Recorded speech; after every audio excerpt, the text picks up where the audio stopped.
그림책 소개하는 주스입니다. 오늘은 누리과정 주제 중에 도구에 관한 영어 그림책 3권을 소개해드릴까 해요. 오늘은 제가 혼자 진행을 할 건데요. 어린이집과 유치원에서 도구를 하고 있을 때 영어책도 또는 한글책도 같은 주제를 읽어주면 그만큼 아이들이 이해할 수 있는 정도가 늘어나고 시너지 효과가 날 수 있거든요. 그래서 제가 3권을 골라봤거든요. 2회에 걸쳐서 도구에 관한 책들을 추천해 드릴 건데 오늘은 먼저 일상생활에서 접할 수 있는 도구들을 해볼까 해요.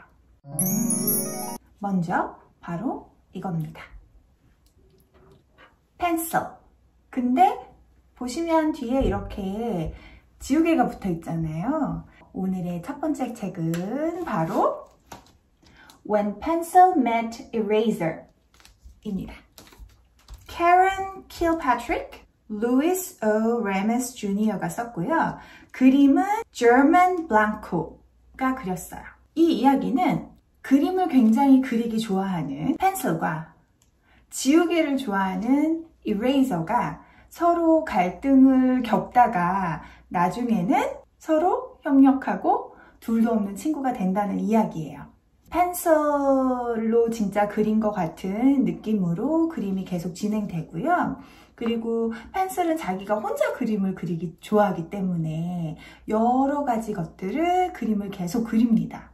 그런데 이레이저가 쫓아다니면서 계속 펜슬이 완성한 그림에 뭔가를 지우고 다니죠.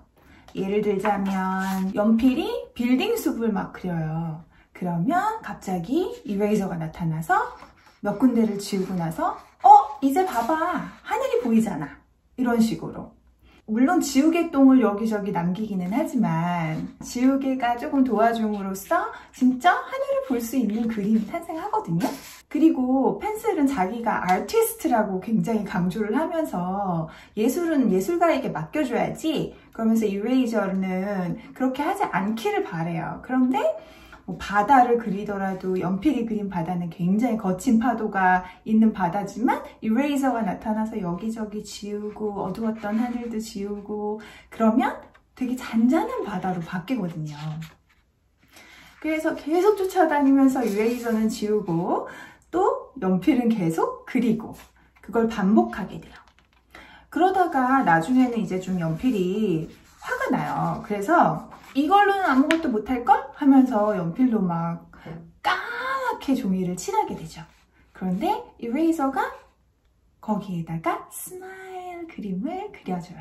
이건 안 될걸? 그러면서 자꾸 시험해요, 이레이저를. 굉장히 복잡한 도형을 만들었는데 이레이저가 여기저기 지우고 다니면서 아주 재밌는 미로를 만들어준 거예요. 아이들 그런 거 미로 찾기 너무 좋아하잖아요. 연필도 역시 마찬가지예요. 미로가 만들어지니까 또 거기 위를 막 이렇게 쫓아가게 되는데 막다른 길에 도달한 거예요. 그러면 잘못 왔잖아요. 바로 그때 지우개가 필요한 겁니다. 그때 지우개의 도움을 청하고 지우개가 도와주면서 둘이 협력해서 뭔가를 해내기 시작하고, 그리고 나서 우리 둘이 함께 있으니까 좋다, 이런 걸 느끼면서 이제부터 붙어 다니자 하고 연필이 얘기하고 지우개가 팔짝 뛰어서 연필 위에 딱 붙습니다. 옛날에 지우개와 연필이 붙어있는 그 연필이 나오기 전에는 분명히 연필 따로 지우개 따로였을 거예요. 그런데 그 두 개가 붙은 게 탄생했잖아요. 누군가가 발명했겠죠? 존재하는 두 가지를 붙임으로써 굉장히 편리하게 세상을 만들어줬는데 여기에서 그 탄생 이야기가 나오는 것 같아요. 그림책으로 굉장히 잘 풀어냈고요. 그리고 이렇게 둘이 붙어 다니면서 그때부터는 베스트 프렌드가 됩니다. 그리고 다른 친구들도 또 부러워하면서 맨 처음에 지우개가 연필이 하는 걸 막 궁금해하면서 쫓아다녔던 것처럼 또 다른 도구들, 붓이나 아니면 펜이나 마카 같은 애들도 모두 쫓아다니면서 지우개와 연필이 그려놓은 그림을 더 아름답게 색을 입혀줘요. 이 이야기는 지우개가 붙어있는 연필이 탄생하는 이야기를 담고도 있지만 친구 이야기라고 생각할 수도 있을 것 같아요. 그래서 투닥투닥하던 두 친구가 어떤 계기로 인해서 친해지고 영원한 베스트 프렌드가 될 수 있다는 거, 그리고 다른 사람과 협력했을 때 얼마나 좋은 결과물이 나올 수 있는가에 대해서 알려주시고 싶다면 도구를 빌어서 그걸 알려주시는 것도 좋을 것 같아요. 두 번째로 소개해드릴 이야기는 일상생활에서 뭔가를 고치거나 할 때 사용하는 도구들이에요. 보통 어른들이 많이 사용하는 도구들이라서 아이들은 다칠 수 있기 때문에 직접 만지거나 사용할 일은 별로 없겠지만, 도구에 관심을 갖는 아이들은 망치 이런 것들이 모형으로 들어있는 툴박스 같은 거를 굉장히 좋아해서 놀이를 하기도 해요. 그래서 제가 이번에는 My First Toolbox라는 책을 소개해 드릴까요? 이 책은 페이지 수가 굉장히 적어요. 5가지가 딱 나오거든요.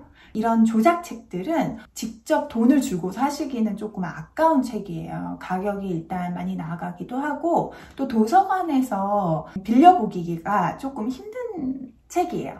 왜냐하면 한번 이제 대여를 하게 되면 분명히 망가져서 돌아올 게 뻔하기 때문에 집에서 이런 책을 사주고 싶은데 비용적으로는 좀 부담이 되기도 하고, 그래서 이런 책을 볼 수 있는 연령대의 아이가 있는 집에는 책을 선물하시는 것도 굉장히 좋을 것 같아요. 내 돈으로 주고 사기에는 너무 아깝지만 선물로 받으면 너무 좋은 품목이 아닐까 싶어요. 이 책에서는 이제 아이들이 하나하나 손으로 다 조작을 할 수 있고요. 두 번째 페이지에는 two nuts, 그래서 nut이라는 단어가 나오고, 근데 그 nut을 돌리기 위해서는 렌치를 사용해야 되는데, 그 렌치로 큰 nut, 작은 너트를 실제로 돌려보는 놀이를 할 수가 있어요.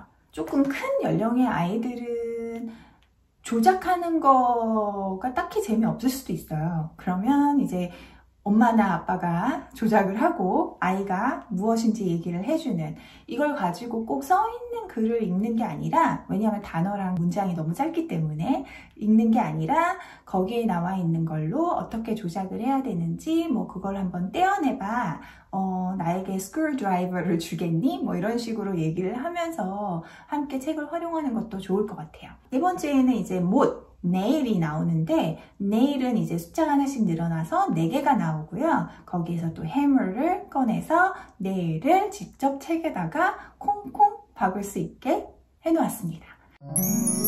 오늘의 마지막 책은 정말 유명한 Chopsticks예요.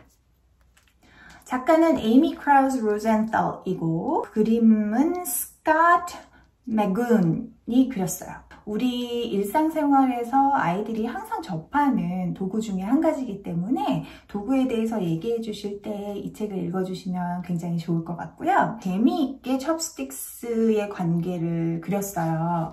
원래 첩스틱스는 항상 붙어 다니잖아요. 그래서 책에서도 둘이 항상 사이가 너무 좋고 항상 붙어 다니고 그런 친구들이었어요. 그러다가 어느 날 갑자기 사고가 생깁니다. 젓가락 하나가 부러져요. 그래서 병원을 가게 되죠. 주방에서 있는 여러 가지 도구들이나 여러 가지 물건들이 계속 나오고 걔네들이 얘기를 하고 그러면서 굉장히 재미있게 그 부엌의 모습이 그려지거든요. 그리고 글루가 의사 선생님처럼 나와서 잘 붙여줬다고 얘기를 하지만 나중에 다 붙을 때까지 좀 쉬어야 한다고 얘기를 해줘요. 모두 다 걱정스러운 눈으로 바라보고 있는데 매일매일 젓가락이 붙어서 간호를 해줘요. 그런데 아픈 친구가 자, 내 얘기 좀 들어봐. 그러면서 다른 젓가락에게 얘기를 합니다. 나를 떠나서 다른 데에 가서 좀 쉬기도 하고 다른 일도 좀 해봐. 그런데 젓가락이 너 없이 내가 뭘 할 수 있겠어? 아무것도 못해. 라고 말을 하죠. 그랬더니 아니야. 한번 가봐. 그러면 넌 놀랄 거야. 네가 혼자서도 할 수 있는 일이 있거든. Go! 촥촥! 그래서 친구를 보내버려요. 혼자서 무슨 일을 할 수 있을까 하고 헤매 다니다가 나중에 조금씩 적응이 되면서 진짜 할 수 있는 일들이 생기기 시작하는 거예요. 여러분은 젓가락 하나로 무엇을 할 수 있으세요?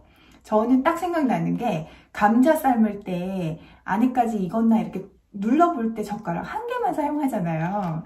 여기는 이제 서양책이니까 빵을 구울 때, 머핀 같은 거 구울 때 안에 익었나 젓가락으로 찔러보는 거. 그래서 그 장면이 나와요. 혼자서도 할 수 있는 일이 있는 거죠.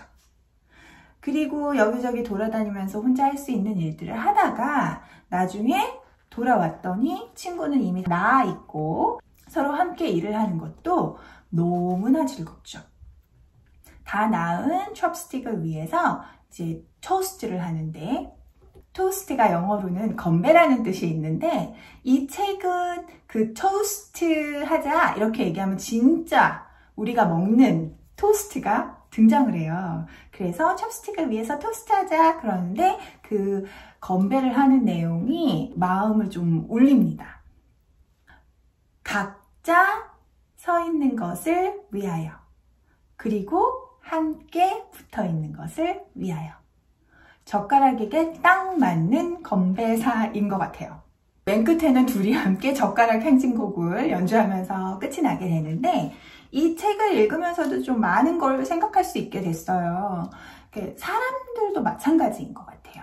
그리고 정말 친한 절친 아니면 부부 이런 사이에서도 서로 각자 설 수 있을 때 둘이 함께도 빛이 나고 둘이 함께 할 수 있는 일들도 더 많아지고 서로에게 더 감사할 수 있다는 거. 계속 의지하면서 함께 일을 하거나 함께 하는 게 아니라 각자도 너무 훌륭하게 일을 해내는데 함께 하면 더 기쁘다는 걸 알려주는 내용이기 때문에 우리 아이들이 혹시나 이해를 잘 못할 수도 있지만 그런 깊은 뜻까지 어른들도 읽으면 굉장히 좋은 책이고요. 또 이 안에는 건배할 때 토스트가 등장한 것처럼 그 언어 유희가 많아요. 단어가 한 가지가 아니라 여러 가지 뜻을 가지고 있을 때 그런 것들이 많이 등장하기 때문에 영어의 묘미를 좀 느낄 수 있는 책이기도 합니다. 오늘은 여기까지 누리과정 중에 도구에 관한 주제로 3권의 영어 그림책을 소개해 드렸습니다. 안녕.